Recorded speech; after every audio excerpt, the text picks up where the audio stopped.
Janet Mock is a writer, director, and producer behind Pose and Hollywood and so many other things. I'm Kevin Jacobsen of Gold Derby here with Janet, and I want to start by asking about Pose.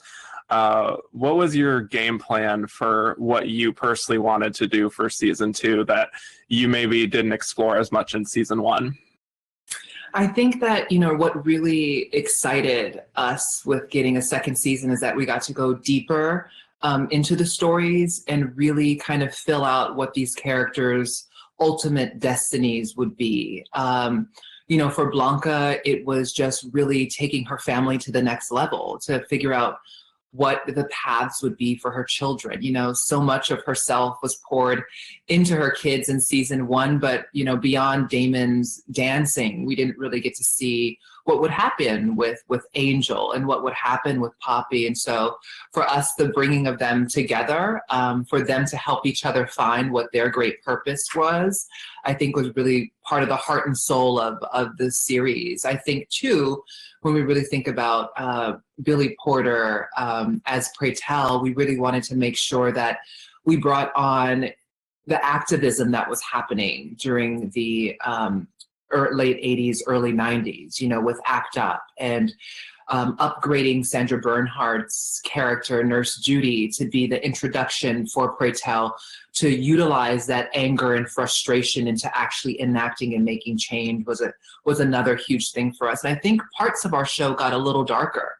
We really went in and dealt with, the fear of, police, the fear of systems, the fear and the happenings of violence, specifically the global epidemic of murders of trans women of color specifically. And that really came to a head in episode 4, which was Never Knew Love Like This Before, which really dealt with the passing of one of our main characters, Candy Abundance Ferocity. Yeah. Well, actually, I wanted to talk about that 4th episode because you were involved with that. You wrote that, right, with Ryan Murphy. And there's a big kind of a fantasy element almost where Candy is attending her own funeral. Can you just tell me about conceiving of that episode and just the choice to have that little bit of the fantastical element to it? So much of our show really does this great, I believe, pairing of deeply rooted and grounded family elements about what it means to come together as a community. And it is in that community and in that foundation of community and family that allows them to dream and to fantasize. And probably our biggest set piece for that would be the ballroom. And so in this particular episode, we wanted to tell the gritty trauma that trans women have to live through when it comes to violence. And we wanted to show a consequence of that, which involved us losing one of our, main cherished characters. Candy's presence on the show was felt from probably episode 1. When you look back, she has the very first line on the series in the pilot. And in episode 4, we say goodbye to her. But in saying goodbye to her, we knew that she needed to have a voice. And we didn't want it to be some strange cliffhanger at the end of the episode. So we show her life through it. Through all of the episode, we knew that we wanted her death to kind of be the central point of it, and then have us celebrate her life. And in effect, her death, how did it reflect to each other character who was struggling through something throughout the series. And, Ryan really, came up with the beat by beat for it. It was one of those ideas similar to the script we also collaborated on in season 1, Love is the Message, where, a vision came to him over the holidays, I remember, and we were struggling. We knew we wanted to do something, and with a death of one of our leading ladies, but we just didn't know which one. And he just said, I think it has to be Candy. And I had this song, and he was like, this song. And I had this song, which was Never Knew Love Like This Before, and a vision for that song, for her to come out of her funeral, out of her casket, and had this big set piece to finally be the true star that she always was after she resolved everything with every person that's important to her in her life, which was her birth parents, which was her sister Lulu, her sister Angel, and her greatest antagonist in the ballroom, who blocked a lot of her blessings, which was Pray Tell. And so the episode really came together in that kind of a way, and that was our vision for it. And initially I was supposed to direct it. And then I think having written so much of the script with Ryan, I just had this feeling where it was like, I don't think I want to do it. And we changed our whole order and everything so that Ryan could actually direct that particular script.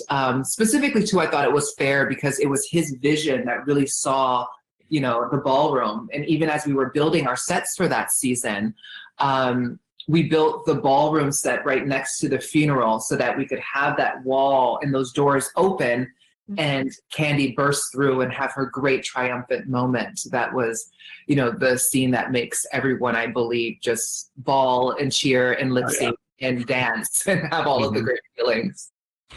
Yeah, well, one episode you do direct is actually the season finale, which is a big responsibility to try to wrap up a bunch of the season storylines.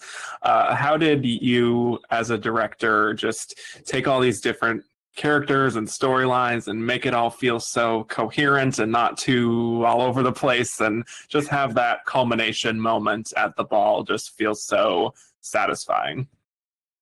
Oh, thank you, Kevin. I think, when Ryan told me that I would be directing the second season finale, number one, there was great intimidation and pressure. At that point, I had 3 episodes of television under my belt. And so to get a finale felt like such a huge blessing and honor. I felt so humbled by it. But also I felt kind of ready and excited by the challenge.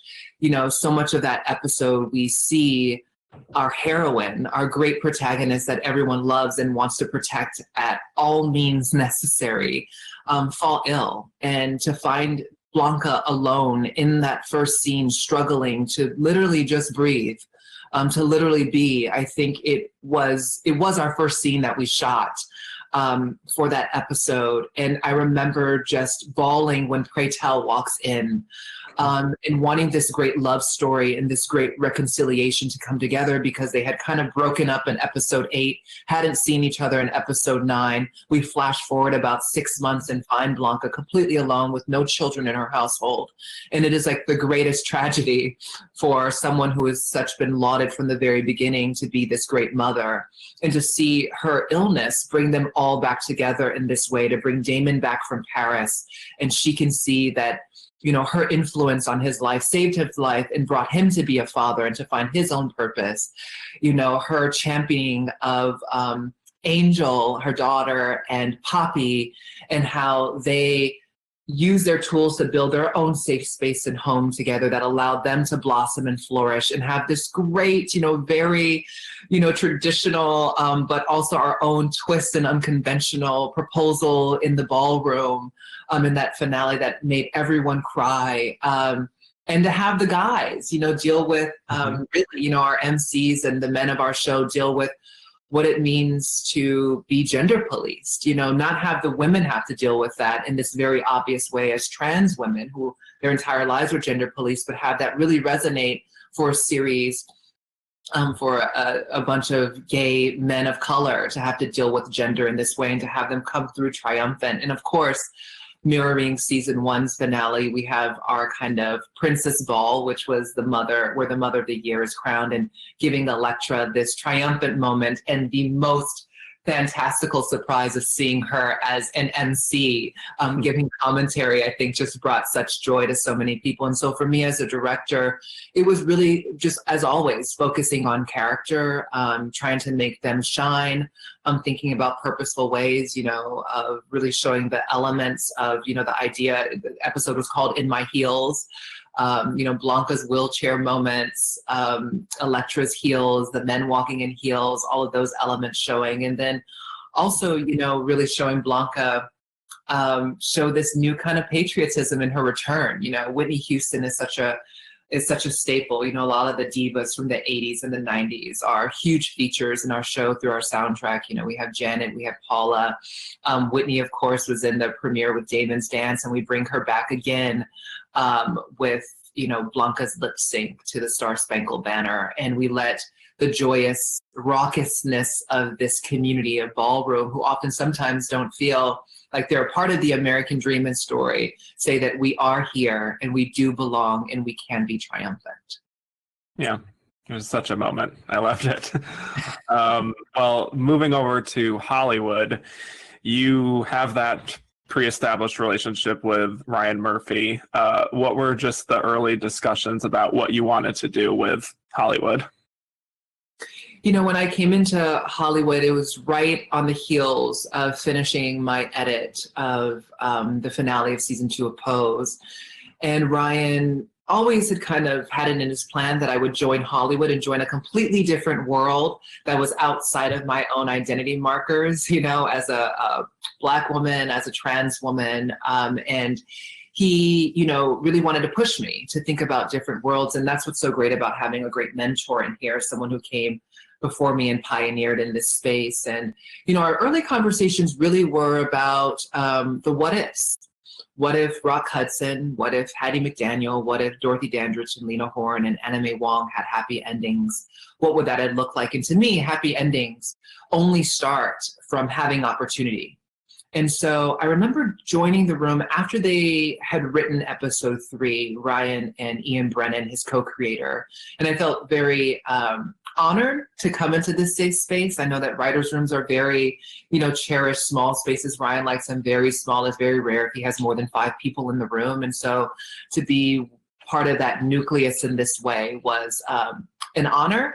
But I think the first thing I asked was, how do I see myself in the show? I think that's one of the things that I often ask myself when I agree to work on any project or direct any script. And so really, I jumped into adding a lot of color to Archie, played by the incredible Jeremy Pope, and Camille, played by Laura Harrier, and also Avis Amberg's story as this, you know, kind of bored, neglected housewife, socialite, who is surprised by jumping into power. And that resonates, you know, her character resonates to me on such a huge level, because in season 1 of Pose, I was pushed to direct in this way that I was like, what, me? You want me to do this?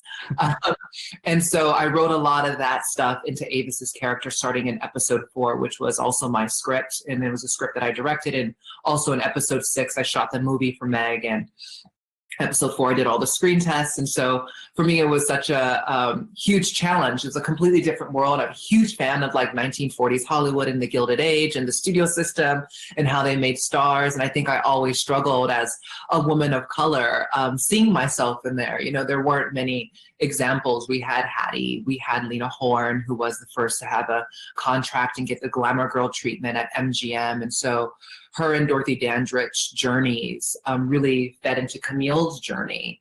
And so I just wrote all of that stuff, all the stuff that I wished that, you know, women who looked like me had the opportunity to have back then. And I think that that then built a lot of the rest of the tension and the drama from episodes 4 until the episode 7 finale. Mm-hmm. And the show, like you said, really creates the alternate history of kind of just saying, what would have happened if a Black woman starred in a major Hollywood motion picture in the 40s as a character with real complexity. You know, Rock Hudson and Archie making this public display of affection. How much have you thought about what would have happened had we seen all of these history-making, groundbreaking kinds of moments taking place in the 40s? You know, I don't think that one film would have ever, you know, healed racism or right. You know, people's misconceptions and checked them on their biases. But I think that it would have given what this industry, which is a commercial industry, which is about who shows up at the box office and did we make our numbers and our bottom line, right? I think that if a picture like Meg that wasn't necessarily about race, that wasn't a race or a message picture, but was a picture where the romantic heroine was celebrated and lauded, and everyone wanted to see her save herself. That if that kind of figure went around and was a huge blockbuster in a similar way that, you know, Black Panther or Crazy Rich Asians became these calling cards to say that if you have this diverse ensemble that centers folk of color, people will show up. It will make money. That the niche is universal, right? Mm-hmm. And so for me, I think that in my own thinking, I hope that if a picture like that had existed, at least there would have been an example for the next Archie coming through who was pitching a project, or the next Raymond who was coming through to pitch a project, that the road would have been a little less easier. I think we would have still had to prove ourselves as creators of color, but I think that at the very least there would have been an example. And I always had as a mantra in my head as we were writing, you know, Viola Davis's Emmy speech when she won for How to Get Away with Murder, making history. She said the only thing that separates women of color is being given the opportunity to show what we can do, to give a showcase and a platform. And I think with Meg, that was always our message, was to say that we need to, you know, figure out who our allies are, to push them to make the you know, unconventional choices, to put their necks on a line for a little bit. Like, how much are you really going to lose, Avis, if you do this picture? And I think that those are the kind of things that we wanted to just throw out into the ether, as a commentary for people to start having these conversations and really ask themselves those questions. What are the risks that you're really taking to cast, you know, the beautiful, talented, you know, girl of color as starlet in your picture? Mm-hmm. Well, so I wanted to just go back to last year when you and your fellow producers, Our Lady Jaye and Silas Howard, made history as the first openly trans producers nominated for Best Drama Series. Can you just talk about that moment and attending the ceremony and just the reception you got for Pose for that first season? It was awe-inspiring, truly, you know, I think greatly humbling as well. I remember walking on the red carpet, you know, loving the glamour of it all. Was so lovely. But, you know, rubbing elbows really with, you know, titans in the industry and peers and people that I've looked up to, being able to hug and kiss Ava DuVernay, who was nominated for When They See Us, and seeing Taraji P. Henson there as well. And realizing, you know, I get to share this space with my sisters as well. You know, the women of Pose have my heart, you know, MJ Rodriguez and India Moore and Angelica Ross and Haley Sahar and Dominique Jackson. You know, we've gone on this journey together, and to be able to have it culminate in this great kind of celebration together. And then for us to see, you know, our beloved, you know, leading man, Billy Porter, make history. And to know that, for me at least, as a writer and director, that he made that history and was able to showcase himself because of an episode that I wrote and directed, you know, Love is the Message, was so affirming. It felt like it was a collective win and acknowledgement for all of us. And for the industry to really recognize and say that we belong in this room. You know, there were trans shows that came before. I think that, you know, Silas and Our Lady Jaye, they came off of great successes with Transparent. That show doesn't, you know, I think people see that on the surface level it's both trans shows, but I think if you look at the makeup of the cast, they're completely different, specifically with the intersection of race. We also know that in this industry, still we struggle with folk of color getting access to these spaces and being celebrated in our works being centered in this way. And so for Pose, a show that is unapologetically Black and brown and queer and trans, for our cast and our team of collaborators to be in that room was a great affirmation. And I think a great start to say, to, you know, really shine a light on the little show that could. You know, our show doesn't have millions of viewers, but I think it's one that means a lot to a few and to many. And I think that that is what has brought us to these rooms. And so I just hope that we continue to have the opportunity to show what we can do and to be celebrated in this way. Absolutely. Yeah. I was so thrilled for you guys when that happened. Well, for those of you watching, hit like and subscribe for more Emmy season interviews just like this, and head to goldderby.com to make your predictions. Janet, thank you so much for talking to us today. Thank you, Kevin.